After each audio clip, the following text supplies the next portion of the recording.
Ce soir, ici, à la radio Liturgie, nous voudrons vous parler de la charité. C'est l'une des vertus théologales, avec la foi et l'espérance. Mais comme disait Saint Paul, la charité, c'est la plus grande, puisque l'on aurait besoin jusque dans la demeure de Dieu. Mais pourquoi nous voulons vous parler de la charité? C'est parce qu'elle se porte à confusion. Plusieurs confusent la charité et l'aumône, tandis que ça n'a rien à voir. L'aumône que l'on fait et la charité que l'on a. Si l'on se recourt à la définition parfaite de la charité, on dit c'est l'amour de Dieu pour son prochain. Alors, à plus forte raison, c'est l'amour aussi pour Dieu, puisqu'il y a des commandements: aime Dieu, aime ton prochain. Vous dites que vous aimez Dieu, eh bien, automatiquement, vous avez le devoir d'aimer votre prochain, et quelle que soit sa condition, quel que soit l'état où il se trouve. On n'en tient pas compte de l'état de la personne dès que c'est son prochain. Parfois, vous savez que l'humanité nous conduise dans des directions assez différentes à ce que nous voulons. Eh bien, il faut qu'il y ait de la charité pour nous voir, nous prendre en charge. Et parfois, il faut avoir pitié. Voilà, c'est l'une des définitions, avoir pitié. On dit c'est une vertu chrétienne. C'est synonyme de philanthropie, de miséricorde, de bonté, de vertu, de bienveillance, de fraternité et d'amour. Cependant, si on se regarde dans le premier livre des Corinthes, au chapitre 13e, il y a ce que nous appelons l'hymne à la charité. L'hymne à la charité dit l'amour rend service. L'amour n'est pas jaloux. L'amour n'est pas prétentieux. L'amour accepte tout. Et l'amour englobe tout. Donc, quel que soit ce que vous faites, si vous le faites dans le sentiment de la charité, c'est que vous avez de la charité. Et il y a quelque chose que je répète souvent dans mes interventions. Si vous ressentez de la douleur, c'est que vous êtes encore en vie. Mais si vous ressentez de la douleur du prochain, c'est que vous avez de l'humanité en vous.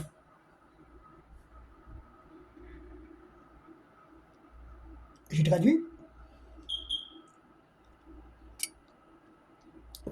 Quand vous souffrez, ça vous porte au découragement.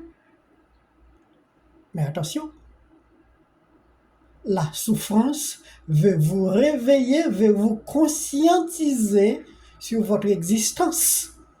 Parce que si vous n'êtes pas en vie, vous ne souffrez pas. Mais aussi, pour ressentir la souffrance, la douleur, les difficultés de l'autre, il faut que vous ayez de l'humanité en vous. Il y a des personnes qui souffrent de ce que nous appelons le cœur dur. Alors, quand vous souffrez de cœur dur, certainement c'est de l'égoïsme. Parce que vous jugez que vous n'en avez pas assez. Quand je dis que vous n'en avez pas assez, c'est quel que soit au point de vue. Ce n'est pas particulièrement la possession. Mais vous n'avez pas assez pour intervenir, même dans les cas difficiles. Il faut prendre précaution, il faut prendre précaution. On a tellement pris de précautions et on a oublié tout le monde. On a oublié le devoir de chrétien qu'on a. Donc, la chrétienté, l'humanité, la charité, l'amour du prochain, l'amour de Dieu qu'on devait manifester à partir de la charité, vous fait oublier tout parce que vous prenez trop de précautions. Et cela vous fait automatiquement manque de la charité. Vous manquez à la charité. Et malheureusement, si vous manquez à la charité, c'est que vous manquez au royaume. C'est là où le bas blesse. Car c'est un acte de bonté, de générosité envers autrui. C'est porter secours. C'est rendre service. C'est un don, c'est un bienfait, c'est de l'aide. Refus de porter secours, c'est un acte de criminalité. Oui, vous êtes criminel si vous refusez de porter secours. Et c'est dans le droit. Vous étudiez du droit et vous refusez de porter secours. Vous ne savez même pas le contenu qui est dans le droit. Oh, il faut prendre précaution, ici on ne sait quoi faire, parce que ici tout est danger, tout est... Alors, en prenant trop de précautions, vous avez l'histoire vous-même, mais vous avez l'histoire du partenariat. Ce que nous appelons ici en anglais le networking. Avoir des relations avec les autres. Eh bien, la charité fait partie de tout ça. Il faut savoir faire des gestes de générosité. Heureux quand il y a drame, quand il y a difficulté, quand il y a problème. C'est que vous ressentez la douleur de l'autre, la douleur du prochain. Eh bien, vivre dans la charité constitue la toile de fond de tout cela. Il ne faut pas refuser de rendre service. Refuser de rendre service, refuser d'être utile, refuser de partager ce que vous en avez. Parce que si vous trouvez que la banane est trop coûte pour le partager, eh bien vous manquez de la charité. Parce que même si c'est une banane, la charité nous conscientise à le partager. Et ça fait partie de la vertu. Être vertueux, c'est être en mesure de porter concours à l'autre. Et si vous manquez de la charité, vous pouvez croire dans tout ce que vous pouvez. Mais cela n'apporte rien. Car si vous n'avez pas la foi, ça peut encore aller. Si vous n'espérez pas, ça peut encore aller.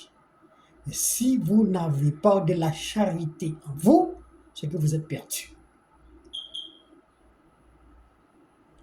Et le cœur dur, c'est l'un des plus mauvais des embûches du démon. C'est que le démon vous entraîne à avoir le cœur dur pour ne pas être utile au prochain, pour ne pas partager son pain, pour ne pas partager sa compréhension, pour ne pas partager son secours, son aide. Eh bien, manque de la charité, il n'y a pas plus grand que cela, que vous perdez tout. Alors, il faut toujours faire en sorte à ce que vous montriez que vous ressentez la douleur de l'autre. Et c'est montrer sa charité.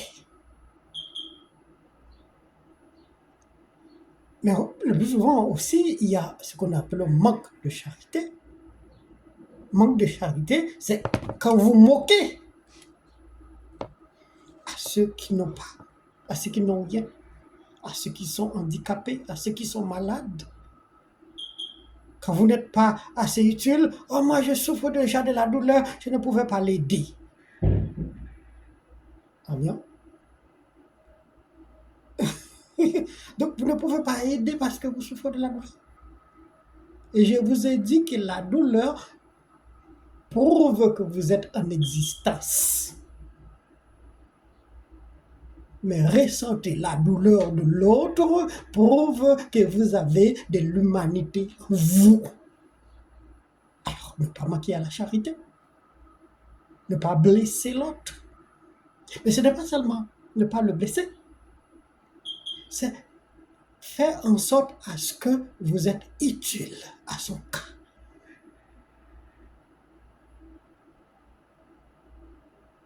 Capable au moins d'appeler quelqu'un si vous n'êtes vraiment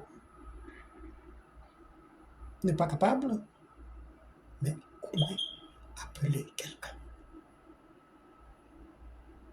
Parce que porter la charité au prochain, ça fait partie de notre humanité, ça fait partie de notre vie et ça fait partie du devoir de citoyen et de chrétien.